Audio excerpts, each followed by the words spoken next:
Hello दोस्तों, देखिए कैसे हैं आप लोग। स्वागत है आपका आज के इस वीडियो में। हमारे हिस्ट्री के 7 टॉपिक कंप्लीट हो चुके हैं। आज जो हमारा 8वां टॉपिक हो जाता है वो उसका नाम है राजपूत काल। ठीक है, राजपूत काल काफ़ी लंबा है, तो ये आगे की जितनी वीडियो है ना ये थोड़ी लंबी चलेंगी। हो सकता है आधा घंटा भी लग जाए, तो हम इन वीडियो को बहुत अच्छे से कवर करने वाले हैं। तो चलिए शुरू कर लेते हैं अपने आज की वीडियो को बिना देरी किए।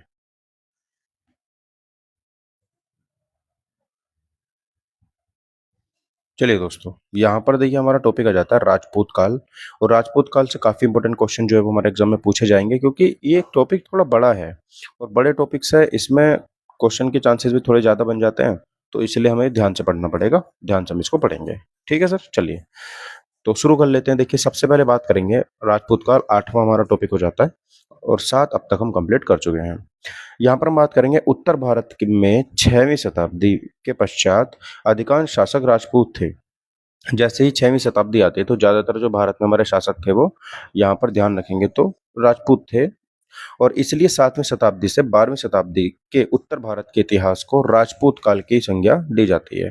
तो 7वीं से लेकर के 12वीं शताब्दी के, यानी कि पूरे के पूरे हमारे 500 वर्ष तक हमने इसको राजपूत काल के नाम से जाना है। कुछ विद्वानों के अनुसार आबू पर्वत पर वशिष्ठ के अग्निकुंड से राजपूतों की उत्पत्ति हुई थी। कुछ हमारे विद्वान कहते हैं इस बात को कि आबू जो पर्वत है उस पर वशिष्ठ के अग्निकुंड से, वहां से राजपूतों की यहाँ पर उत्पत्ति हुई थी। ठीक है, याद रखिएगा, बहुत इंपॉर्टेंट है।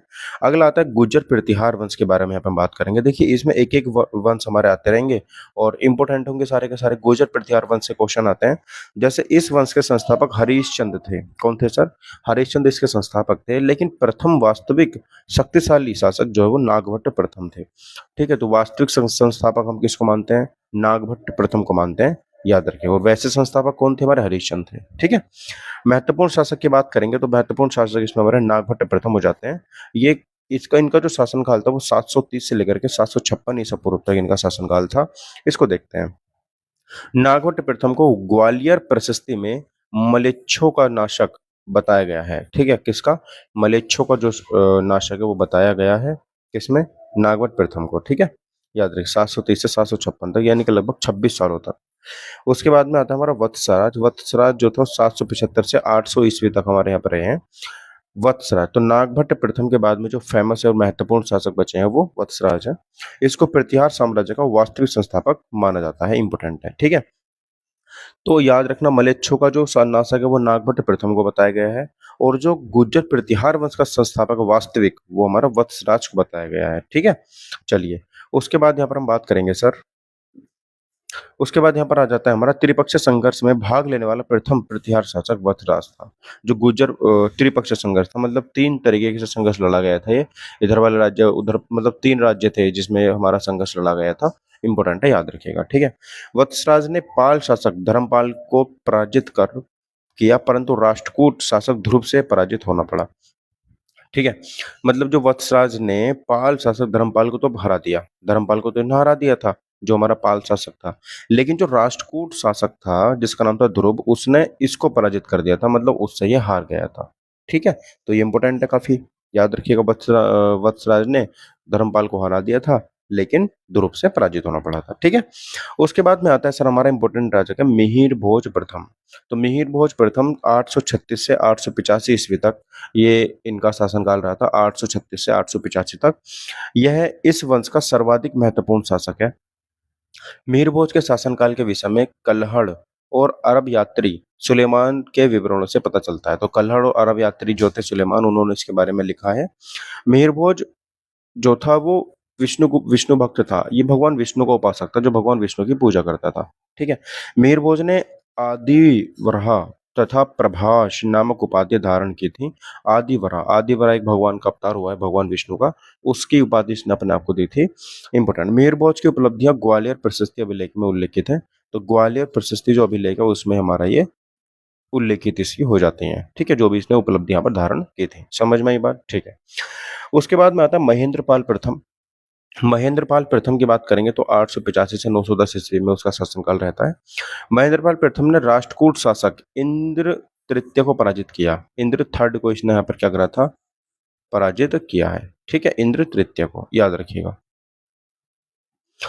इंद्र तृतीय को इसने पराजित किया। और कर्पूर मंजरी, काव्य मीमांसा और विद्दलशाल भंजिका, बाल रामायण, हर विलास तथा भुवन कोश के रचयिता जो है वो राजशेखर हैं। कौन है?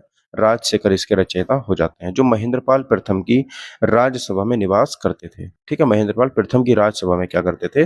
निवास करते थे। समझ में आई बात? ठीक है। गुर्जर पृथ्वी वंश का अंतिम शासक यशपाल था। गुर्जर पृथ्वी वंश का अंतिम शासक कौन था सर? तो यशपाल हमारा इसका अंतिम शासक हो जाता है, इंपोर्टेंट है। ठीक है, चलिए कन्नौज का गहलवाल वंश की बात करते हैं। चंद्रदेव ने गहलवाल वंश की स्थापना करी थी। तो चंद्रदेव ने क्या करा था? गहलवाल वंश की स्थापना करी थी। ठीक है। गोविंद चंद्र इस वंश का सर्वाधिक शक्तिशाली शासक था। कौन था? गोविंद चंद्र। गोविंद चंद्र इस वंश का क्या था? सबसे ज्यादा शक्तिशाली शासक था। और गोविंद चंद्र एक बहुत बड़ा विद्वान था। इसके लेखों में इसे विविध विचार वास्पति, विद्या विचार वास्पति कहा गया है। गोविंद चंद्र के मंत्री लक्ष्मीधर ने कृत्य कल्पतरु नामक ग्रंथ की रचना की है। तो जो इसके मंत्री हैं, गोविंद चंद्र के मंत्री लक्ष्मीधर हैं, उन्होंने कृत्य कल्पतरु नामक ग्रंथ की रचना की थी। ठीक है। जयचंद इस वंश का अंतिम शक्तिशाली शासक था। जयचंद देखो बहुत इंपॉर्टेंट है जयचंद के बारे में। और इस एक कहावत के अनुसार चौहान नरेश पृथ्वीराज तृतीय ने जयचंद की पुत्री संयुक्ता का अपहरण कर लिया था। ठीक है।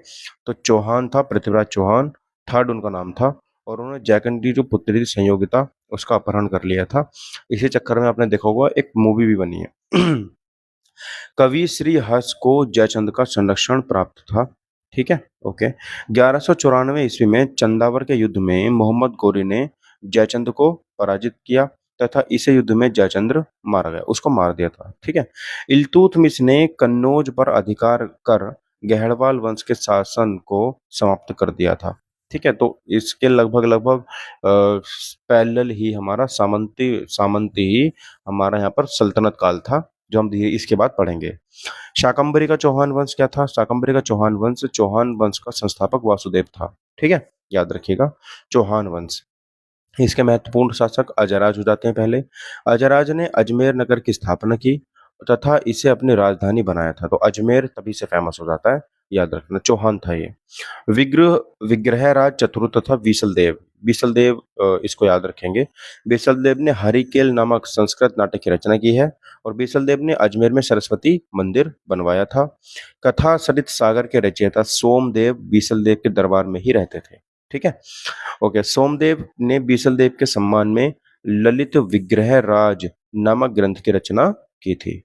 इस वंश का सर्वाधिक शक्तिशाली शासक विग्रहराज चतुर्थ था अथवा बीसलदेव था। और बीसलदेव एक कवि और लेखक भी यहाँ पर हो जाता है। ठीक है, चलिए ये बात आपको समझ में आई। उसके बाद यहाँ पर हम बात करेंगे थोड़ा सा और इम्पोर्टेंट है हमारा, जैसे पृथ्वीराज तृतीय आ जाता है। पृथ्वीराज चौहान के नाम से इसको हम जानते हैं, इम्पोर्टेंट है। पृथ्वीराज तृतीय या पृथ्वीराज चौहान को राय पिथोरा भी कहा जाता है। इनको हम राय पिथोरा के नाम से भी जानते हैं। तराइन का प्रथम युद्ध हुआ था 1191 ईस्वी में मोहम्मद गोरी तथा पृथ्वीराज चौहान के बीच में हुआ था, जिसमें पृथ्वीराज चौहान की विजय हुई थी, मतलब इनको जीत मिली थी। तराइन का द्वितीय युद्ध होता है फिर हमारा 1192 में मोहम्मद गोरी तथा पृथ्वीराज चौहान के मध्य हुआ था, जिसमें पृथ्वीराज चौहान हार जाते हैं। पृथ्वीराज चौहान के राजकवि चंद बरदाई ने पृथ्वीराज राजस्व की रचना की थी। ठीक है, चलिए जेजाक भुक्ति का चंदेल वंश। तो चंदेल वंश याद रखो। चंदेल वंश यशोवर्मन ने खजुराहो में विश्व प्रसिद्ध विष्णु मंदिर, जिसको चतुर्भुज मंदिर के नाम से भी जानते हैं, उसका निर्माण करवाया था। ये काफी इंपोर्टेंट है। ठीक है, तो यशोवर्मन ने चंदेल वंश का सबसे पहले संस्थापक है ये, और इसने हमारा विष्णु मंदिर का निर्माण यहाँ पे कराया था। उसके बाद आता है धंगदेव। धंगदेव कौन थे सर? तो धंगदेव को प्रतिहारों से संपूर्ण स्वतंत्रता का वास्तविक श्रेय दिया जाता है कि इन्होंने जो है प्रतिहारों से पूरी तरीके से अपने राज्य को आजाद करा लिया था। धंगदेव सुबुक्तगीन के विरुद्ध बने हिंदू राजाओं के संघ में सम्मिलित हुआ था। सुबुक्तगीन कौन था? तो जो इल्तुतमिश था ना, उसका मालिक था ऐसा, मतलब सुबुक्तगीन के बाद इल्तुतमिश शायद सुबुक्त, हाँ कुछ ऐसा ही था। आगे हम सल्तनत काल में इसको देखेंगे। धंगदेव ने खजुराहो में वैद्यनाथ विश्वनाथ तथा जिनानाथ मंदिरों का निर्माण कराया था। वैद्यनाथ, विश्वनाथ और जिननाथ। ठीक है। उसके बाद में आता है हमारा विद्याधर। विद्याधर 1019 से लेकर के 1029 तक यहाँ पर रहे थे। विद्याधर चंदेल शासकों में सर्वाधिक शक्तिशाली था। विद्या सबसे ज्यादा शक्तिशाली कौन था? तो विद्याधर था। मुसलमान लेखक विद्याधर को चंद्र तथा विदा के नाम से संबोधित किया जाता है। ठीक है।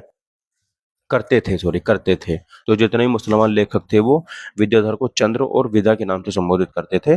विद्याधर एकमात्र हिंदू शासक था जिसने महमूद गजनवी का डटकर सामना किया था या विरोध किया था। ठीक है।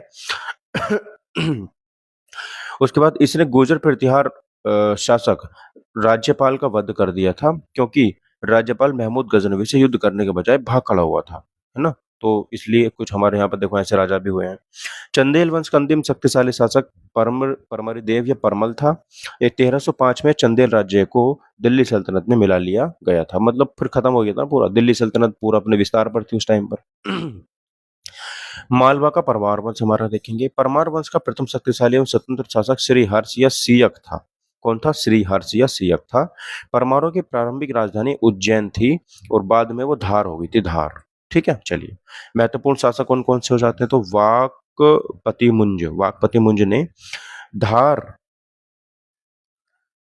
वाकपति मुंज ने धार में मुंज सागर झील का निर्माण करवाया था और वाकपति मुंज ने हूणों को भी पराजित किया था। ठीक है। हूण भी हमारे देश में उस टाइम पर आक्रमण करने आए थे, इनको भी पराजित किया था। और वाकपति मुंज के दरबार में हलायुद्ध, धनिक, पद्मगुप्त और धनंजय आदि विद्वान रहते थे। ठीक है। चलिए, उसके बाद में बहुत इंपॉर्टेंट आ जाता है राजा भोज। राजा भोज के बारे में देख लेते हैं। राजा भोज परमार वंश के सबसे यशस्वी राजा थे। सबसे ज्यादा टॉप, मतलब सबसे ज्यादा जो महत्वपूर्ण राजा थे वो राजा भोज थे। भोज को कविराज भी कहा जाता है। ठीक है। राजा भोज ने नव साहंसक तथा नव विक्रमादित्य की उपाधि धारण की थी।